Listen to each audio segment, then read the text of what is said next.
আমার হাতে যে গাছটি দেখছেন, এটা গ্রামের ভাষায় ধইঞ্চা গাছ বলে।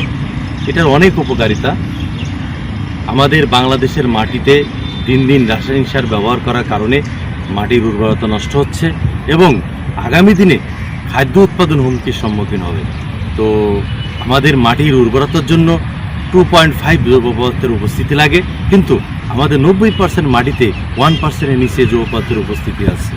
তা আমরা যদি এই ধইঞ্চা গাছ লাগিয়ে এটা যদি সুন্দর করে চাষ দিয়ে আমরা পচাতে পারি, তাহলে কিন্তু মাটিতে জৈব পদার্থের উপস্থিতি বাড়বে, সেক্ষেত্রে মাটিতে উর্বর হবে এবং আমাদের যে দিন দিন রাসায়নিক সারের ব্যবহারের প্রতি আমরা ঝুঁকে পড়ছি, সেই রাসায়নিক সার ব্যবহার থেকে আমরা রক্ষা পাবো।